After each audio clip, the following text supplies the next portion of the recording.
여기 한국으로 오자마자 뒤통수를 맞았다며 울부짖고 있는 외국인 학생들이 있습니다. 특이하게도 구조팀이라고 적힌 빨간 옷을 입고 있는 외국인 학생들은 어째서인지 인천공항 입구에서 나가기를 주저하며 발만 동동 구르고 있는데요. 그런데 바로 그 순간 한 한국인 학생이 다가오더니 오히려 학생들을 향해 대뜸 화를 내기 시작하는데요. 과연 한국을 방문한 외국인 구조팀 학생들에게는 무슨 일이 있었던 것일까요? 안녕하세요. 저는 영국에서 청소년 특수구조팀으로 활동하고 있는 학생 케이시라고 합니다. 어렸을 때부터 소방관인 아버지의 영향을 받아 구조를 전문으로 하는 소방학교에 입학하게 된 저는 그때부터 다른 친구들처럼 공부를 해야 될 시간에 구조에 관한 업무나 지식을 익히며 고등학생이 되자마자 마을의 한 구조센터에 취직하게 되었는데요. 그토록 원하던 청소년 취직 자리였기에 저는 너무나 기뻤지만 이러한 행복은 그다지 오래가지 못했습니다. 얼마 전 저희 선임 구조대장인 피터 씨는 제가 대학교에 입학하기 전에 한국으로의 소방구조 연수를 가는 것이 좋을 것 같다며 뜬금없이 동료들과 함께 한국으로의 출장을 지시하셨고 이러한 한국 출장은 나이가 어렸던 저에게는 청천벽력과도 다름없었는데요. 특히 아시아 나라는 대부분 가난하다고만 생각해왔던 저는 선진국이라고 알고 있던 저희 고향인 영국을 떠나는 것이 내키지 않았고 실제로 저뿐만 아니라 다른 동료들도 꼭 한국으로 소방연수를 가야 되냐면서 반발을 했습니다. 하지만 대장님의 지시였기에 거절할 수는 없었고 약 2주 뒤 저와 몇몇 구조팀 동료들은 정말 가기 싫었던 한국행 비행기에 올라타게 되었는데요. 그런데 수십 시간 뒤 동료들과 함께 처음 인천공항에 도착한 저는 퍽 하는 소리와 함께 큰 충격을 받고 말았습니다. 한국의 공항에 도착하자마자 제일 먼저 눈에 들어왔던 건 바로 공항 곳곳에 있던 현금 인출기였는데요. 영국의 공항에서는 범죄 피해가 너무 심각해서 청소년인 저조차도 혼자 다니는 것은 힘들고 가족들이 함께 있어도 돈을 뺏기는 경우가 많아서 환전소를 제외하고는 현금 인출기를 찾아볼 수가 없는데 특이하게도 한국의 공항에는 이름 거리마다 인출기가 있는 것 같은 느낌이 들었습니다. 저뿐만 아니라 다른 동료들도 한국이 후진국 중에서도 위험한 나라 아니었냐면서 당황하는 눈치였고 심지어 몇몇 동료들은 거대한 규모의 인천공항을 보더니 어째서인지 영국보다 한국이 더 잘 사는 나라인 것 같은데라며 깜짝 놀라는 반응을 보이기도 했습니다. 한참 동안 거대한 규모의 쾌적한 공항을 구경하던 저는 곧바로 소방연수 장소로 도착해야 된다는 생각에 휴대폰을 살펴보았고 아니나 다를까 저희가 연수를 받을 소방대의 한국인 직원분께서 기차를 타고 오라는 메시지와 함께 탑승 지도를 보내놓으셨더군요. 그런데 한국에서의 놀라움은 여기서 끝나지 않았습니다. 저와 친구들은 당연히 공항에서 택시를 타고 기차를 타는 장소로까지 다시 가야 된다는 생각에 너무나 극심한 피로감을 느끼고 있었는데 공항 출입구에는 영어 문장으로 기차 타는 입구라는 문장이 정확히 적혀 있었고 저는 그 순간 눈을 의심하고 말았는데요. 다른 동료들도 지금 기차가 공항과 바로 연결되어 있는 것이냐면서 소리를 지르며 호들갑들 떨기 시작했고 저는 어린 마음에 너무나 놀라서 당장 사진을 찍어 부모님에게 보내드리기도 했습니다. 실제로 영국에서는 공항의 기차는 물론 지하철까지 연결되어 있는 경우도 거의 없어서 무조건 가족이 차를 가지고 데리러 오거나 자신이 직접 렌터카를 빌려서 공항을 빠져나가는 수고스러움을 겪어야 해서 비용도 매우 비싼데 한국은 그럴 필요 없이 지하철이나 기차처럼 공항에 연결된 그 어떤 대중교통이든 편리하게 이용할 수 있더군요. 공항 통로를 이용해 5분 정도 걸어가니 저희가 타야 하는 기차역이 나왔고 저는 한국이 이렇게나 살기 좋은 나라인데 왜 그동안 오해를 하고 있었을까라는 후회감이 밀려오기도 했습니다. 그런데 잠시 후 한국인 직원분이 보내준 휴대폰 티켓을 받아들고 기차에 올라탄 저는 올라타자마자 보이는 신기한 시설물에 크게 당황하고 말았는데요.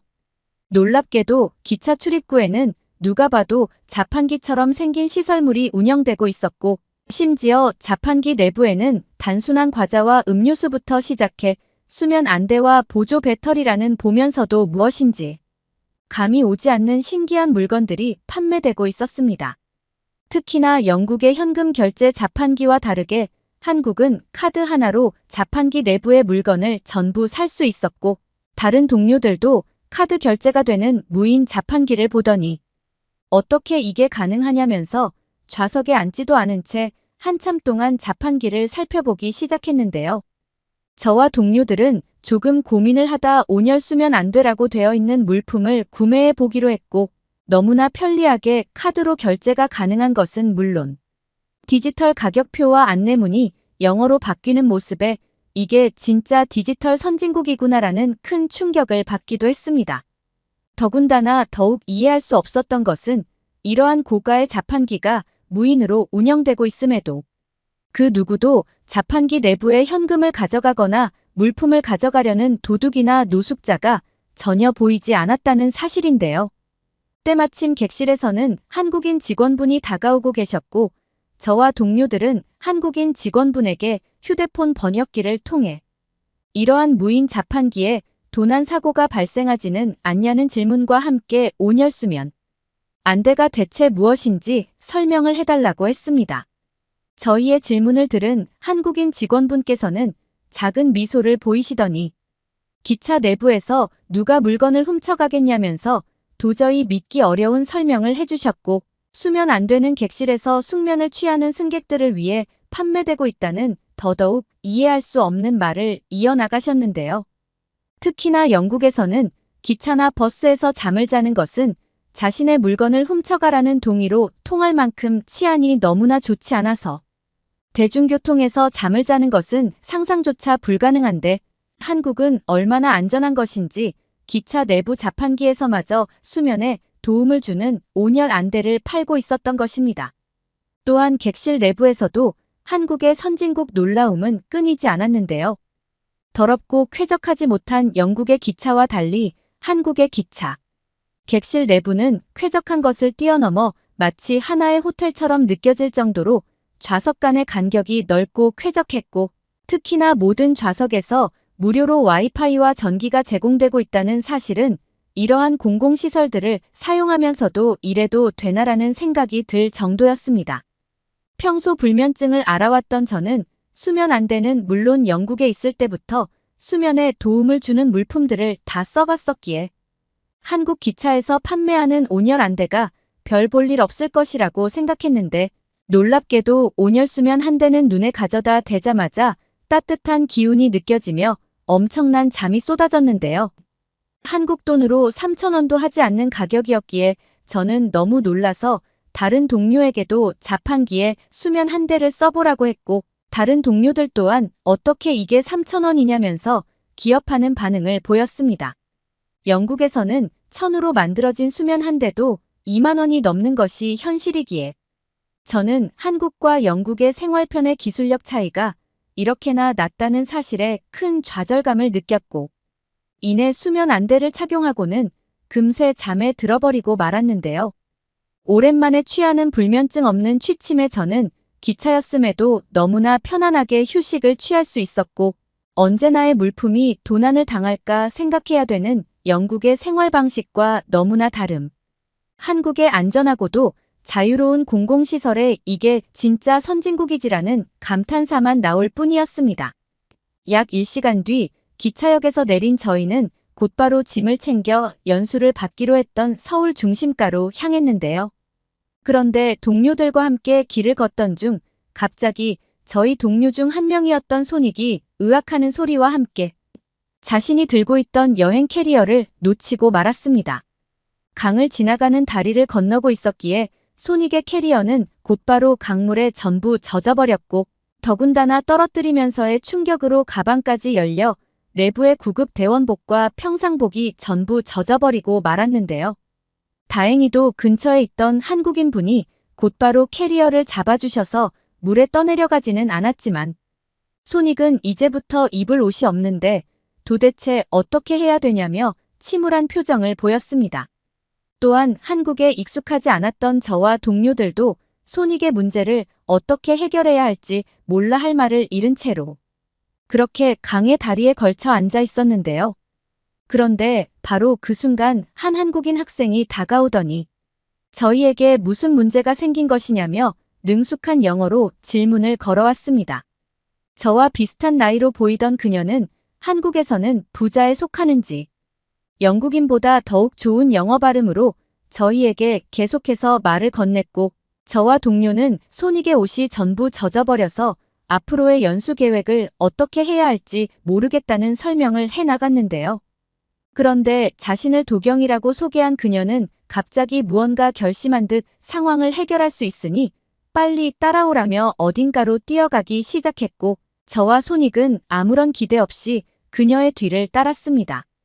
약 5분 정도 길거리를 뛰어가던 그녀는 한 가게 앞에 멈춰섰고 빨리 들어가라며 저와 손익에게 화를 내기 시작했는데요. 그런데 그 순간 저와 손익은 눈앞에 펼쳐진 상황에 그만할 말을 잃고 말았습니다. 그곳에는 딱 봐도 비싸 보이는 수십 대의 세탁기와 건조기들이 돌아가고 있었고 심지어는 그러한 세탁기 옆에서 노트북을 하는 한국인 학생들도 제법 많이 보였기 때문인데요. 일반적인 세탁소가 아닌 것 같은 그곳의 모습에 저는 도경 씨에게 대체 이곳은 뭐 하는 곳이냐며 당황하는 반응을 보였고 도경 씨는 어떻게 코인 세탁소를 모르냐면서 갑자기 웃음을 터뜨렸습니다. 사실 영국에서도 이러한 코인 세탁소가 있기는 하지만 보통은 비싼 세탁 기계와 건조 기계가 도난당하는 것을 방지하기 위해 경찰서 옆에 설치되어 있거나 중심 도시에만 설치되어 있어 도시에서 조금이라도 멀어진 곳에서 거주하는 사람들은 이용할 수가 없는 불편한 편의시설인데 놀랍게도 한국은 이러한 코인 세탁소가 굉장히 흔한 듯 내부에도 그렇게 사람이 많지는 않았는데요. 심지어 더욱 놀라웠던 것은 코인 세탁소 내부로 들어갔을 때였습니다. 세탁소 내부에는 너무나 평범하게 와이파이에 비밀번호가 적혀 있었고 저는 곧바로 도경 씨를 향해 어떻게 세탁소에서 와이파이가 되냐면서 호들갑들 떨기 시작했습니다. 저뿐만 아니라 동료였던 손익 또한 젖은 옷을 건조기에 돌릴 생각은 하지 않고 곧바로 무료 와이파이를 사용하기 위해 휴대폰만 쳐다보기 시작.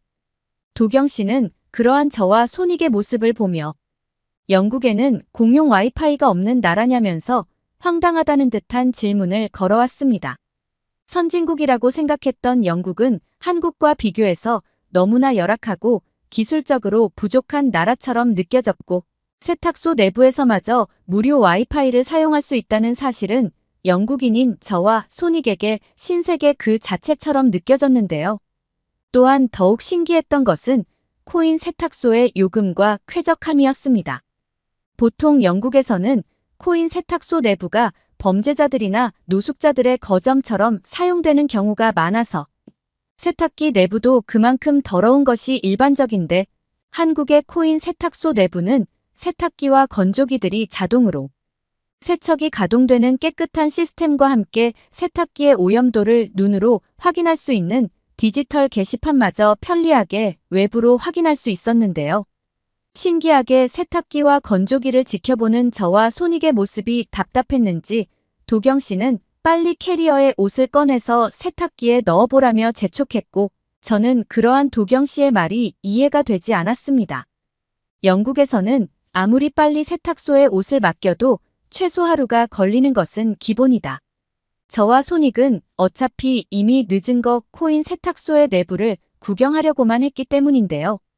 그런데 놀랍게도 도경 씨는 저의 말에 무슨 소리냐며 당황하는 모습을 보이더니 일시간 이내로 세탁부터 건조까지 전부 자동으로 완료가 된다는 믿을 수 없는 말과 함께 기다리는 동안 옆에 있는 카페에서 공용 노트북을 하며 시간을 보내면 된다는 충격적인 말을 이어나갔는데요. 저와 손익은 어떻게 코인 세탁소가 일시간 만에 가능하냐면서 계속 같은 질문을 건넸고 실제로 세탁기에 옷을 넣고 시간을 확인하자 30분이라는 믿기 어려운 숫자가 떠 있었습니다. 심지어는 이러한 코인 세탁소를 이용하는데 2,000원이라는 비용밖에 소비되지 않는 것은 청소년이어서 가난한 손익과 저에게 안성맞춤이었고, 손익은 한국처럼 살기 좋은 인프라를 갖춘 나라는 거의 없을 것이라며 깜짝 놀라더군요. 또한 더욱 충격적이었던 것은 세탁소 내부에 함께 설치되어 있던 일종의 카페였습니다. 모든 과자와 커피가 무료로 제공되는 것은 물론 공용 노트북까지 함께 사용할 수 있었음에도 그곳에 있던 그 어떤 한국인들도 제공되는 공용 물품을 훔쳐가지 않았는데요. 만약 영국이었다면 무료로 제공되던 과자는 물론 노트북은 5분도 되지 않아 전부 사라졌을 것인데 저는 이러한 높은 시민의식을 가진 한국인들의 모습을 믿을 수가 없었고 그동안 영국에서 살아왔던 살들이 후회되기 시작했습니다. 영상통화로 부모님께 신기하고도 시민의식이 높아 보이는 한국의 코인 세탁소를 보여드리니 저와 똑같이 당황하는 반응을 보이셨고 아버지께서는 한국으로의 이민도 고민해봐야 되겠다면서 진지한 표정으로 세탁소 내부를 관찰하시더군요. 약 1시간 후 손익에 젖어있던 옷은 깨끗하게 세탁되어 건조까지 완료되었고 코인 세탁소에서 시간을 많이 절약한 덕분인지 늦지 않게 소방연수에도 도착할 수 있었습니다. 다른 동료들 또한 살면서 저런 멀티플렉스 시설처럼 느껴지는 코인 세탁소는 처음이라며 자신들의 SNS 계정에 한국에 대한 게시물을 올리기 시작했고 놀랍게도 영국에 있던 친구들은 폭발적인 반응을 보여주며 당장 한국으로 여행을 가고 싶다는 댓글이 달리더군요. 그런데 선진국 한국에서의 신선한 충격은 바로 이때부터 시작되었는데요. 소방 연수를 받기 위해 한국의 소방서에 도착한 저와 동료들은 곧바로 원래 임무였던 구조팀의 역할에 대한 수업을 듣기 시작했고 그 순간 비상경보음이 울리기 시작했습니다. 시간이 부족하니 곧바로 수업을 진행하자던 소방서 직원분은 저희에게 잠깐 기다리라며 출동을 갔다 오겠다고 했고 그 순간 저와 동료들은 어안이 벙벙했는데요. 보통 영국에서는 경찰이나 소방관을 부르면 보통의 출동 시간에 5시간이 걸리는 것은 기본 출동을 하기도 전부터 비용을 측정하고 출동을 하는 것이 기본인데 어째서인지 한국의 소방서에서는 시민의 위급한 상황이 발생하자마자 출동을 하셨기 때문입니다. 소방서에 남아있던 직원분께서는 지금도 늦은 출동이라며 시민의 안전이 급선무라고 했고 그 순간 저는 모든 것이 돈으로 통하는 영국에서의 공공시설 인프라에 기겁하고 말았는데요. 만약 영국에서 이런 일이 발생했다면 구조대는 물론 소방차가 오는 것까지도 전부 비용을 내야만 하는 것이기에 저는 놀랍도록 친절하고 시민을 우선으로 챙기는 한국의 구조 인프라에 이것이 진정한 선진국이라는 깨달음을 얻기도 했습니다. 아직 나이가 어려서 청소년팀으로 활동하기는 했지만 저는 그 순간 한국에서 구조 자격증을 이용해 새롭게 취직을 해야겠다는 생각이 들었고 그건 저뿐만이 아니라 다른 구조팀 동료들도 마찬가지였어요. 그 후 한국에서 약 2개월 동안 소방연수와 구조연수를 받은 저는 지금은 다시 영국으로 돌아와 부모님을 설득하고 있는데요. 한국에서 단기 이민으로라도 살아보자는 저의 설득에 부모님 또한 흔쾌히 그 제안을 수락하셨고 약 3개월 뒤 저희 가족은 최고 선진국인 한국에서의 이민을 기다리고 있기에 저는 오늘도 한국이라는 나라를 알게 되었음에 뿌듯함을 느끼고 있습니다. 자, 이거 보세요. 한국에서는 안 되는 데가 없죠. 진짜죠? 이게 정말로 된다고 왜 보고도 못 믿겠지? 저는 프랑스에서 온 허니엘라고 합니다. 제가 살던 곳은 관광지도 아니고 프랑스 남부 지역의 가난한 마을 중 하나입니다.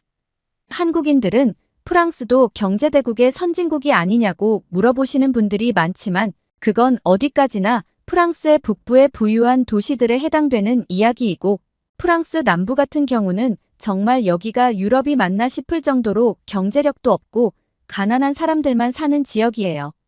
심지어 오래된 건물 벽에 외벽이 일부 부서져도 수리하지 않고 그냥 살기도 합니다. 그 벽을 수리하느니 차라리 그 돈을 아껴서 밥을 사 먹어야 하는 상황이니까 만약 한국에서는 건물 외벽의 일부가 부서졌다면 아마 바로 수리를 해야겠다는 생각을 하실 테고 그걸 수리하지 않고 그 돈을 아껴서 밥을 사 먹어야겠다고 말하지는 않잖아요. 아니, 한국에서는 외벽이 부서질 정도로 허술하게 집을 짓지 않는다고 생각해야 하는 게 맞는 것 같군요. 이 정도면 한국과 제 고향 마을인 프랑스 남부 지역과 수준 차이가 얼마나 많이 나는지 누구든 이해하실 수 있을 것이라고 생각합니다. 지금 저는 한국어를 배우기 위해서 학교에 다니며 한국에서 생활하고 있고요. 한국에서 지내면 지낼수록 한국이 너무나 마음에 들고 정말 살기 좋다는 생각밖에 들지 않습니다. 저는 어릴 때부터 체력이 굉장히 약한 편이었어요. 몸도 왜소하고 키도 작아요. 그리고 뭘 하든지 쉽게 체력이 떨어지는 편이었어요. 몸에 특별히 이상한 것은 없는데 타고난 체력이 낮은 거라고 하더군요.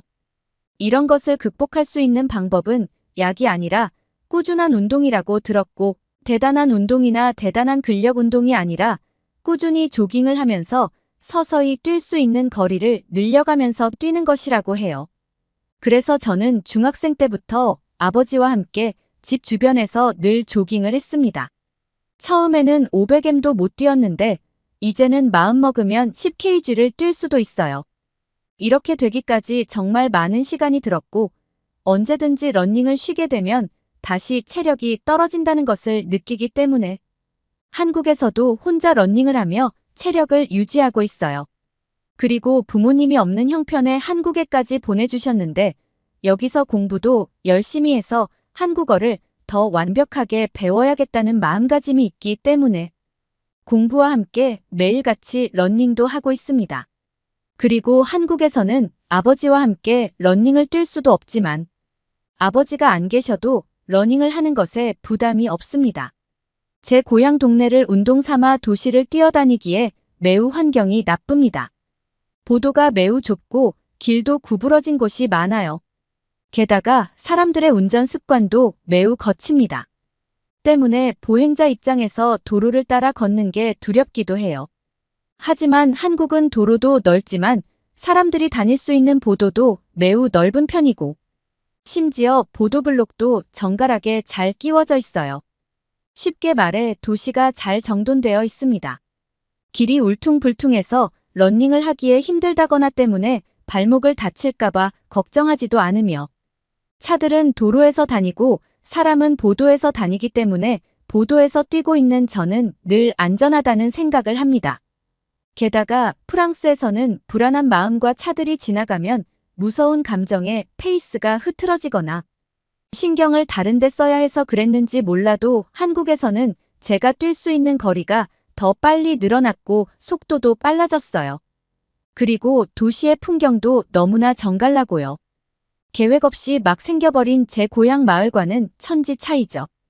그리고 한국 분들에게 제가 이런 이야기를 하면 놀라고는 하는데 제가 프랑스에서는 아버지와 꼭 함께 다녔던 이유가 있습니다. 저를 지켜주기 위함인데요. 만약 저 혼자 러닝을 한다면 도시를 뛰어다니면 마주오는 사람들은 이렇게 좁아 터진 데서 뛰어다닌다고 욕을 할 수도 있거든요.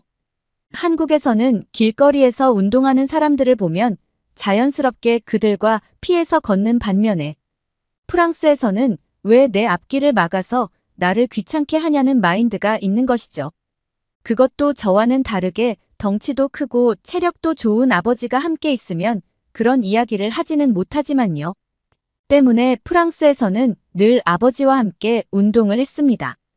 한국에 와서 제가 살고 있는 집 주변의 지리도 모르고 사람들 분위기도 모른 채로 뛰어다니며 운동을 했는데 운동화는 저에게 시비를 걸고 싶어 하는 사람이 단 한 명도 없었어요. 그 나라 사람들의 분위기라는 게 길거리를 조금만 돌아다녀 봐도 알 수 있잖아요. 이렇게나 너무나도 다른 분위기의 차이 때문에 저는 한국에 오자마자 한국이 너무나 좋아졌습니다. 물론 한국에 오기 전부터 한국이 괜찮은 곳이라는 것은 당연히 알고 있었고 제가 느끼고 있는 한국의 분위기는 기대했던 것 이상으로 더 좋아서 한국에서의 하루가 지날 때마다 한국이 더 좋아지고 있기도 합니다. 그래도 마음속 깊숙한 곳에서는 한국인들이 외국인에 대한 배타적인 감정이 있으면 어쩌나 걱정했던 부분도 없지 않아 있고 혹여라도 그런 사람을 만날까봐 겁이 났던 것도 있지만 하지만 한국인들은 운동하는 저를 보며, 그리고 편의점에 가서 물건을 사는 저를 보며 하나같이 차별하는 것 없이 똑같이 대해주세요. 오히려 외국인이라서 그런지 몰라도 더 친절하게 대해주시는 것처럼 느끼기도 하고 있습니다. 이렇게 사람들이 훨씬 배려심 깊고 서로를 이해해주는 능력이 뛰어난 한국 사람들 이외에도 한국이 좋은 이유는 더 있는데요. 한국에서는 지갑을 들고 다니지 않아도 됩니다. 집 근처에서 지갑을 소매치기 당해서 당황했던 경험 사람들이 많이 모이는 장소에 갈 때마다 내 지갑이 잘 있는지 하루에도 10번 넘게 확인을 해야 하는 경험들은 한국에서 일어나지 않고 있습니다. 못 믿으시겠다고요? 하지만 그것은 사실입니다. 일단 한국에서는 지갑을 도둑 맞는 일이 없다고 봐도 무방하지만 무엇보다도 한국이 갖추어 놓은 시스템 덕분에 이제는 정말 지갑을 잃어버릴 생각을 하지 않아요. 물리적으로 일어날 수 없는 일이 되어버렸습니다. 저는 지갑이 없습니다. 가난하고 돈이 없어서 그러냐고요. 아무리 프랑스 남부 출신 주민이어도 돈은 있습니다. 사실 제 돈을 모두 은행에 예치해 놓고요. 저는 핸드폰에 내장된 페이 기능을 사용하고 있거든요. 핸드폰 화면을 켜고 화면 하단을 터치하면서 위로 올리면 제 체크카드가 화면에 나오고요. 손가락을 살짝 터치해서 지문을 입력하면 제 핸드폰이 곧바로 체크카드가 됩니다. 이 글을 보시는 프랑스 분들이 지금 누굴 바보로 하냐며 이런 기능이 있다는 것은 다 아는 거 아니냐며 화내실지 모르지만 한국에서는 이 페이 기능으로 모든 곳에서 결제가 됩니다. 안 되는 곳이 없어요. 저는 지금까지도 한국에서 핸드폰으로 결제를 한다고 했을 때 거절당한다거나 얼굴을 붉히는 종업원은 한 번도 못 마주쳐봤습니다. 한국에서는 이게 당연한 일상이 되었다는 의미죠. 한국인 친구는 관공서에서도 수수료를 낼 때도 이 기능을 사용할 수도 있대요. 이렇게 좋은 기술이 있어도 무용지물인 경우가 많은 프랑스와는 완벽하게 상황이 다릅니다. 그래서 저는 지갑 없이 한국의 곳곳을 돌아다녀요. 얼마나 편한지 아시나요? 핸드폰만 잘 가지고 있으면 한국에서는 그 모든 것이 다 해결됩니다. 단골 카페나 단골 빵집에 가서도 핸드폰 어플로 적립이 모두 가능하고요. 이미 한국에서는 프랑스 사람들이 생각하는 것 이상으로 디지털화가 많이 되어 있거든요. 학교에 가기 위해 지하철을 타야 하는데 지하철 요금도 핸드폰으로 가볍게 터치해서 지불해요. 이 글을 읽으시는 분들은 말이 안 된다고 생각하실 수도 있어요. 저도 부모님께 한국에서의 신기한 경험들을 말씀드리고는 했는데 처음에는 부모님마저도 제가 거짓말을 하는 줄 아셨다고 합니다. 앞으로 20년 뒤면 몰라도 그게 지금 시점에 가능하다는 말이냐며 몇 번이고 되묻기도 하셨고요. 그리고 유럽과는 아주 멀리 떨어진 아시아 국가에서 그런 엄청난 발전이 있었다는 것에 놀라기도 하셨죠. 그리고 부모님이 쓰고 계시는 그 핸드폰도 한국에서 만든 거라는 이야기도 해드렸더니 아주 놀라시기도 하셨습니다. 그리고 로마에서 살고 계시는 이모가 한국에 놀러 오신 적이 있는데요. 원래는 한국에 여행 올 생각이 없었는데 제가 한국 칭찬을 엄청나게 했었고 유럽에서 아주 멀리 떨어진 아시아로 여행 오는 게 부담스러웠는데 그래도 조카가 있으니까 여름 휴가로 한국으로 오셨거든요. 저는 어릴 때부터 프랑스 북부에서 살고 있는 이모가 참 세련돼 보인다는 생각을 했는데요. 심지어 제가 한국에 오기 전까지만 해도 이모에게서 그런 세련된 분위기를 느꼈었습니다. 하지만 한국에 오신 이모는 저와 같이 한국의 엄청나게 편리한 인프라를 보면서 또 어디에 가서든지 핸드폰 하나로 다 해결되는 모습을 보면서 그저 신기해하며 눈이 동그래지는 똑같은 유럽 출신의 촌뜨기 사람 같았습니다. 그리고 이모도 저희 부모님처럼 마치 한국은 20년을 앞서 나가고 있는 사람들 같다며 믿을 수 없는 광경에 기분 좋은 충격을 받으시기도 했던 모양이었어요. 그렇게 한국을 여행하고 돌아다니며 한국은 정말 좋은 것 같다고 자기도 여건이 되면 한국에 살아보고 싶다는 말씀을 몇 번이나 하셨는지 몰라요. 저도 방학 내내 이모와 함께 정말 많이 돌아다니기도 했습니다. 그렇게 이모는 한국에 있으면서 로마에 있는 가족들, 그리고 이모의 언니인 저희 엄마의 선물들을 잔뜩 쇼핑도 하셨어요. 한국을 여행하며 틈틈이 기념품들을 사셨는데 그런 일상이 한 달 정도 지속되다 보니 감당이 안 될 만큼 기념품의 부피가 커져버린 상태였죠. 대형 캐리어에 어떻게라도 집어넣어 보려고 했는데 불가능해 보였습니다. 고민 끝에 한국에서 프랑스로 국제 택배를 보내야 되겠다고 생각을 했죠. 하지만 이모는 국제 택배를 생각하고는 있었지만 입 밖으로 말씀은 하지 않고 계셨다고 하셨습니다. 왜냐하면 너무나 말도 안 되게 오래 걸릴 게 분명하고 비싼 가격을 지불했으면 그만큼 서비스를 제공받아야 하는데 이렇게 기념품처럼 새 물건들은 도난당할 확률도 있으니까 고려하지 않고 있었다고 말이죠.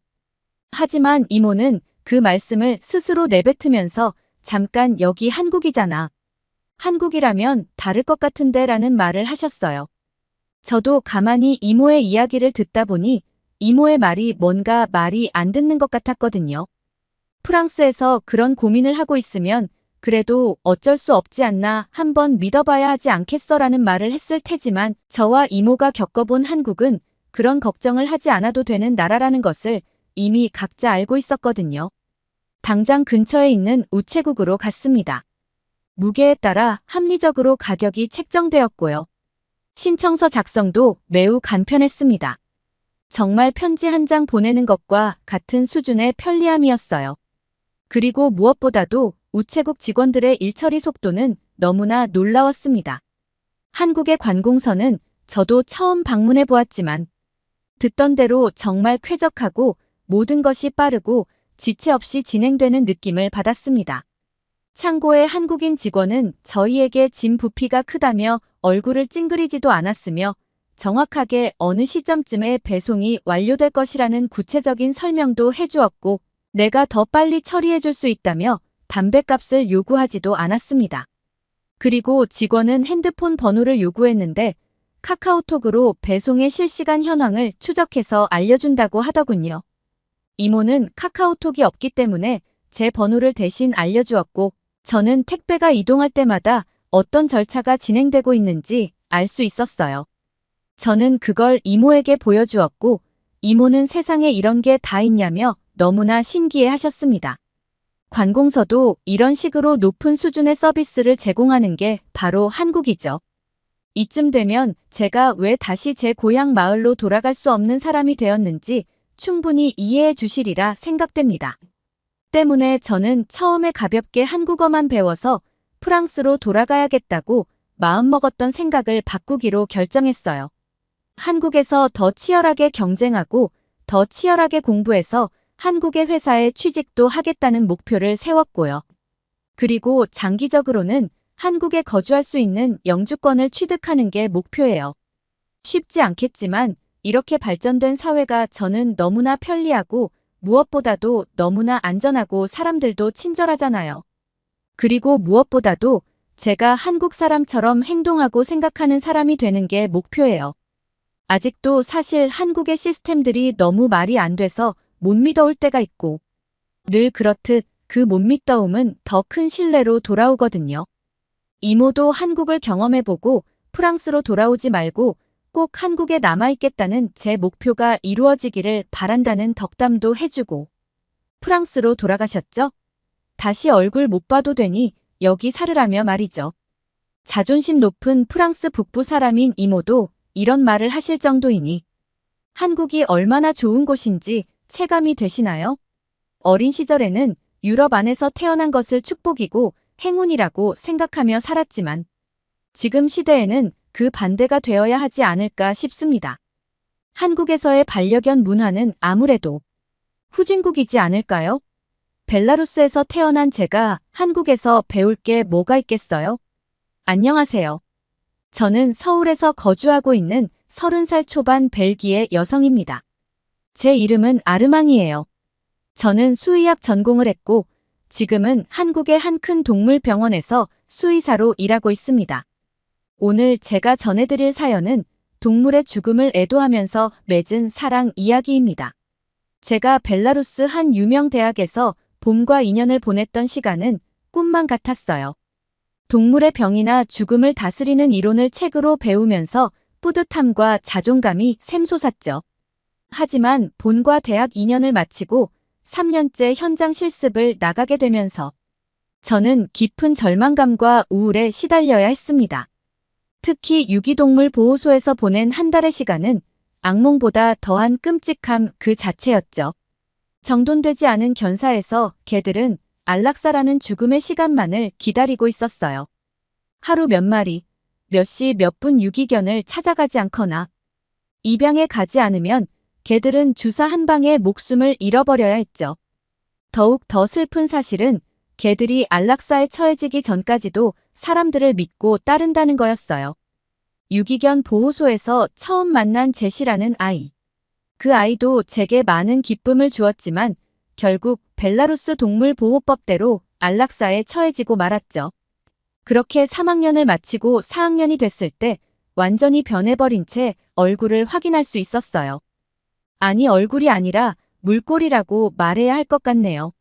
수백 마리의 개들을 안락사시키면서 제 마음은 황폐해질 대로 황폐해져 있었던 거예요. 그렇게 저는 제 꿈을 포기하려 하고 있었어요. 근데 그때 마침 학교에서 한국 교환학생 신청을 받고 있었고 저는 포기할 꿈이더라도 마지막으로 다른 나라의 유기견 보호소의 실태에 대해 알아보고 싶은 마음에 교환학생 신청을 했습니다. 한국이라는 나라는 낯선 땅이었어요. 아시아 어디쯤에 있을 나라 그 정도로만 생각했었죠. 나중에 알게 된 사실이지만 한국도 벨라루스처럼 식민 지배를 받은 나라라는 걸 알게 됐지만요. 한국 공항에 도착하니 가을 날씨의 상쾌한 공기와 청량한 하늘에 마음이 풀리는 걸 느꼈어요. 2박 3일은 서울에서 보내기로 했기 때문에 서울에 숙소를 잡아두었어요. 그러고는 2박 3일 동안 서울을 여행했죠. 서울의 중심이라고 해도 과언이 아닌 명동이나 동대문 등을 돌며 나름 즐거운 시간을 보낼 수 있었답니다. 특히 드높게 세워진 압도적인 빌딩들은 주눅이 들 정도로 웅장해 보였죠. 저는 그때 왜 한국이 아시아의 열강이라 불리는지 실감할 수 있었습니다. 그렇게 여행을 마치고 저는 어느 도시에 있는 유기견 보호소로 향하게 됐습니다. 아니나 다를까 유기견 보호소에 있는 개들은 천진난만한 얼굴을 하고 죽음을 기다리고 있었죠. 짐을 풀고 유기견 보호소의 위치와 개들이 들어가 있는 장들을 살펴보는 와중에도 개 한 마리가 안락사를 위해 주사실로 향하고 있었죠. 근데 거기서 저는 생전 처음 동물의 죽음을 애도하기는커녕 죽은 동물을 짐짝처럼 여기는 남자를 만나게 됐어요. 그는 이미 목숨이 닿은 동물들을 짐짝처럼 여기며 소각장에 가서 버리고 온 듯했죠. 저는 말했어요. 당신은 감정이 없나요? 어떻게 죽은 동물들을 짐짝처럼 여기는 거조산 짐승이 아니라 그런 건가요? 그들의 죽음을 애도하기는 하는 건가요? 그는 묵묵부답이었어요. 너는 짓거려라. 나는 내 일을 할 테니 딱 그 태도였죠. 첫째 날도 두 번째 날도 그 남자의 행동은 제 인상을 찌푸리게 했어요. 말해봐요.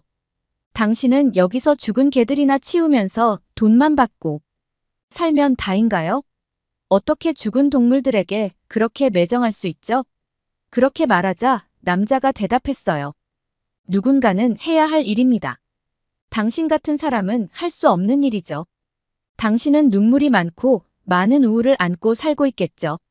여기서 그런 마음으로는 하루도 살아남을 수 없어요. 한 마리 한 마리 짐짝처럼 여긴다고요. 나는 이 일을 몇 년째 해오고 있어요. 오직 애도의 마음 하나로 말이에요. 죽은 아이들을 짐짝처럼 여긴다고요. 이 사체들을 치우는데 내 마음이 어떨 것 같아요. 더 할 말 없으면 저리 비키세요.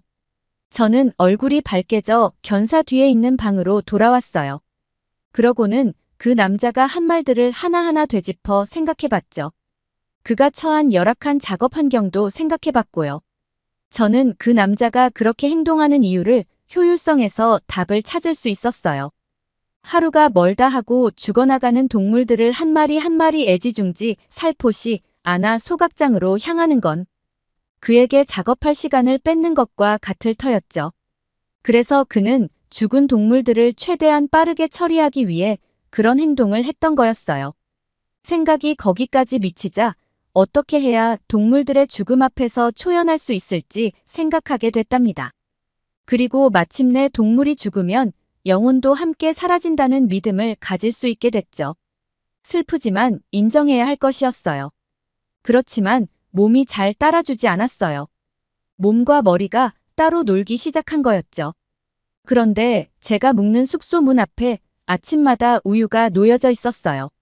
그리고 그 우유에는 포스트잇으로 붙여놓은 메시지가 있었죠. 당신의 마음을 이해합니다. 오늘 이 동물들의 죽음이 헛되지 않도록 함께였으면 좋겠습니다. 저는 그 우유가 그 남자에게서 보내져 왔다는 사실을 알게 됐어요.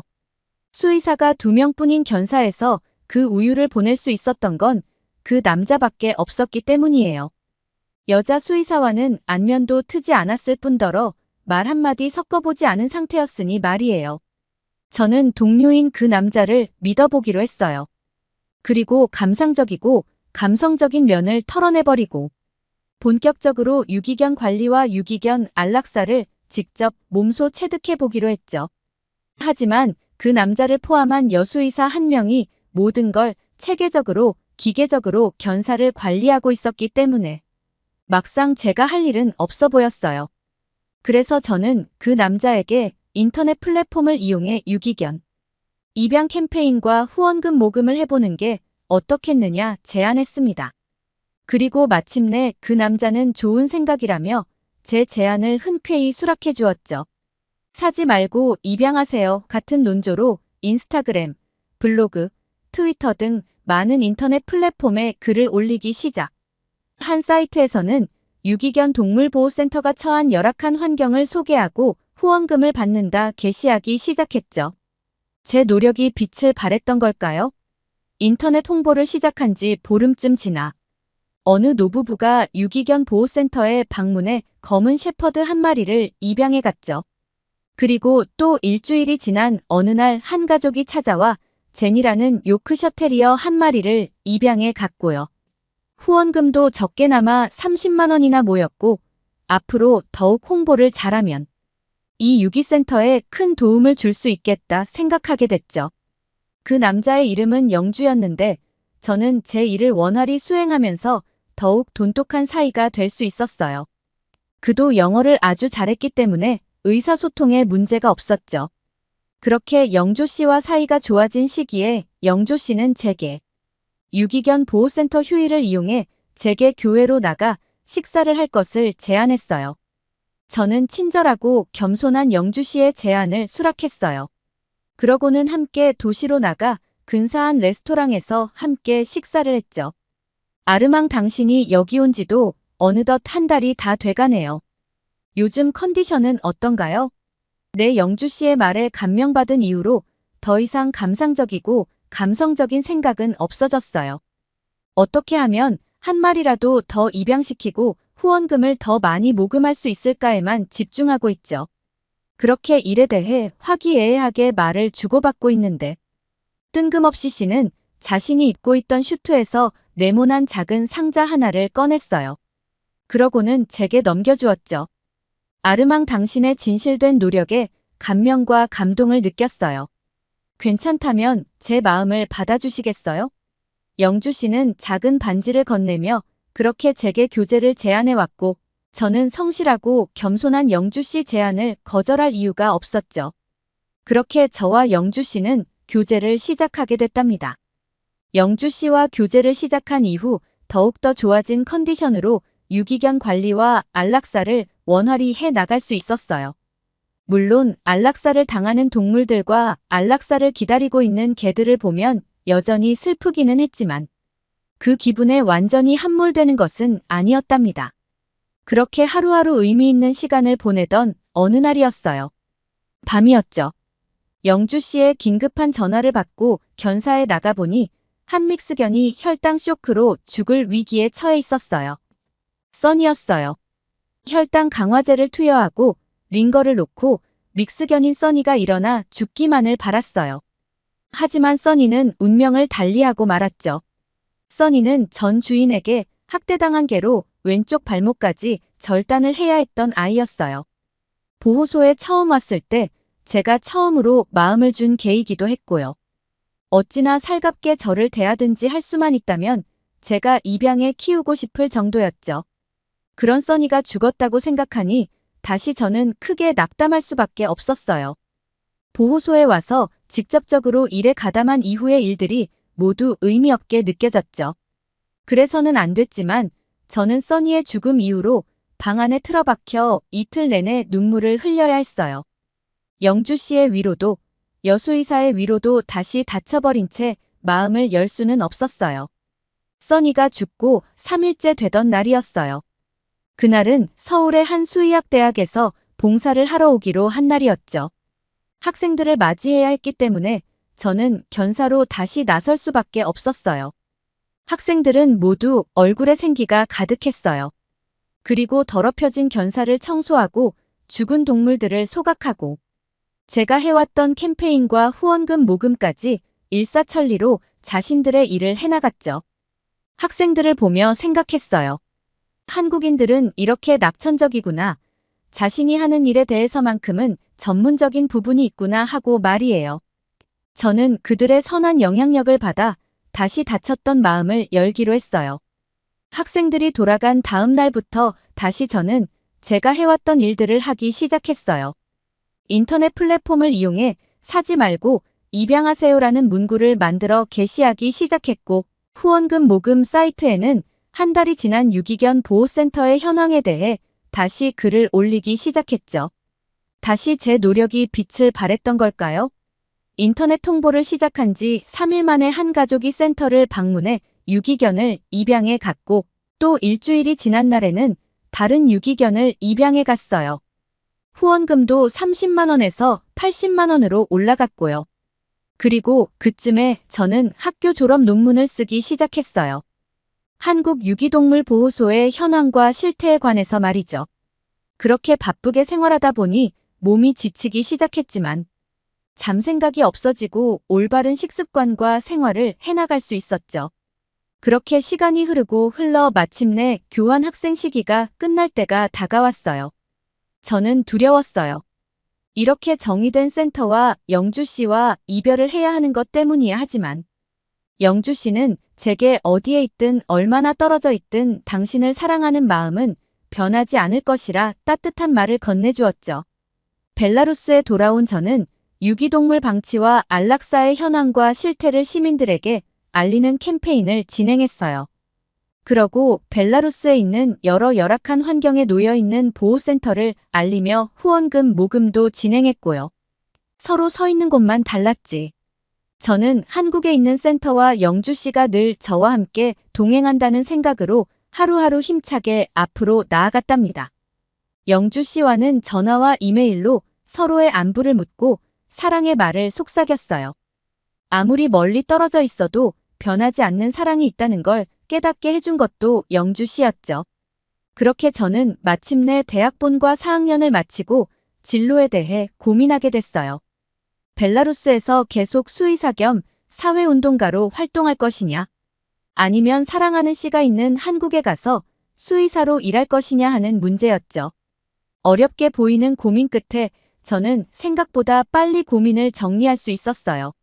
내게 있어 내 마음을 열어주고 다독여주고 보듬어 주었던 사랑이 있는 한국으로 향하는 것을 선택하게 된 거죠.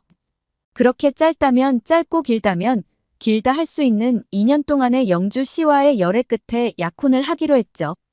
정든 벨라루스의 모든 것을 버리고 한국으로 향하는 길이 여전히 두려운 저였지만 오직 사랑 하나만을 믿고 벨라루스를 떠나기로 했답니다. 벨라루스에서의 활동을 정리하고 한국으로 갈 준비를 마친 어느 날이었어요. 저의 은사이자 학교 교수님이신 교수님을 뵈러 간 날이었죠. 교수님은 언제나 그랬듯 인자한 얼굴로 저를 반겨주셨어요. 그러고는 말씀하셨죠. 아르막난 내가 수의학을 포기할 줄 알았어. 하지만 꿋꿋이 이겨내고 학교도 졸업하고 새로운 길을 향해 나아간다니 내가 다 뿌듯하구나. 나도 너처럼 유약한 감정 때문에 본과 시절에 고민이 많았단다. 하지만 누군가 해야 할 일이고 그게 내가 가야 할 길이라면 담담히 묵묵히 나아가기로 했지. 아르망 어디에 가서도 지금의 마음을 잃지 않는다면 넌 특별한 사람이 될 거야. 동물에게도 사람에게도 사랑받는 교수님이 말씀하시는데 눈물이 흐르기 시작했어요. 유약하고 병약한 나를 지켜봐주는 사람이 있었구나. 특별하지도 유별나지도 않은 재능을 갖고 있는 나를 끝까지 응시해준 사람이 있었구나 하는 마음에서요. 그렇게 벨라루스에서의 마지막 일정을 정리하고 저는 한국으로 향하는 비행기에 몸을 실었답니다. 벨라루스에서 생활한 지 6개월이 지난 뒤였으니 시도보호센터에서의 일을 그만두고 분당에 있는 큰 동물병원에 자리를 잡고 있었어요. 저는 시를 통해 어렵지 않게 그 동물병원에 취직할 수 있었고요. 여전히 유기견 보호센터에서의 마음 아팠던 생활이 생각나긴 했지만 저희 은사님이자 교수님이 말씀해주신 누군가 해야 할 일을 누군가 잘 해내길 바랄 뿐이었죠. 그렇게 분당에서 동물병원 일을 시작하게 됐고 한국 사람들의 친절함과 동물에게 주는 깊은 사랑을 느끼며 지금은 남편이 된 영호 씨와 행복한 삶을 꾸려나가고 있답니다. 그새 한국어도 많이 늘어 남편 이외의 반려견 주인들과도 원활히 소통할 수 있게 됐고요. 동물병원에서도 여전히 생과 사를 달리하는 동물들을 보지만 예전처럼 낙담하거나 절망하지는 않아요. 동물이든 인간이든 생과 사는 신이 정한 일이라고 생각하고 그 죽음을 겸허히 받아들이게 되면서부터 마음의 새살이 돋는 걸 느꼈거든요. 예전에는 동물이 죽으면 어떡하지라는 생각으로 동물들을 진료해왔다면 지금은 어떻게 하면 동물을 살릴 수 있는지를 먼저 생각하게 되었어요. 그리고 이 마음을 동물에게 어떻게 전달할 수 있는지 노력했죠. 수의사로 활동하면서도 여전히 저는 사지 말고 입양하세요 캠페인을 벌이고 있답니다. 단순한 변심에서 병이 들었다는 이유로 말을 듣지 않는다는 이유로 거리에 내팽개쳐지는 개가 없도록 말이에요. 또 안락사 기한을 연장시킬 수 있는 캠페인도 함께 진행하고 있고요. 버려진 그들에게 안락사라는 시간보다 입양이라는 수단이 사람에게든 동물에게든 더 유익할 것이라 생각하기 때문이죠. 마지막으로 영주 씨를 통해 마음의 사랑이 넘치면서도 그걸 표현하지 않고 묵묵히 사랑하는 일에만 전심을 다한다는 사람이 있다는 사실을 배웠고 진정한 영웅은 어느 자리에나 자리를 잡고 담담히 자기 일을 해나가는 사람이라는 사실을 영주 씨를 통해 배우게 됐죠. 오늘은 어린 나이에 홍역에 걸린 해치가 병원을 방문하는 날이에요. 개에게 홍역은 치명적인 병으로 늘 응급처치를 해야 할 수 있어야 하죠. 하지만 어린 해체는 너무나 밝고 맑고 투명한 개예요. 자신이 죽을 병에 걸렸다는 사실도 모른 채 병원에 방문하면 다른 친구들 사이를 오가며 위풍당당하게 자신의 존재를 알리는 개이기도 하죠. 해치가 결국 어떤 운명을 타고났는지 저는 알 수 없어요. 하지만 제가 영주 씨와 한국 사람들을 만난 후 늘 그래왔듯 제자리에서 묵묵히 해치를 진료하는 일밖에는 없다 생각해요. 대신 해치가 꼭 병을 이겨내주리라 믿으면서요. 우연한 기회에 한국에 방문하면서 제 삶은 완전히 바뀌어 버렸어요. 근본적으로 낙천적이고 긍정적인 한국 사람들의 성격과 자기 분야에서만큼은 누구나 프로페셔널한 사람이 되기를 바라는 마음은 제게 선한 영향력으로 다가왔죠. 오늘도 히츠를 진료하고 치료하면 퇴근 후 남편과 맛있는 식사를 함께하고 함께 공원을 산책하고 내일 있을 진료에 대해 고민하게 될 거예요. 이제 더는 과거에 얽매이지 않고 새 길을 가는 저로서 말이에요. 끝까지 시청해주셔서 감사합니다. 더욱더 좋은 영상으로 찾아뵙겠습니다.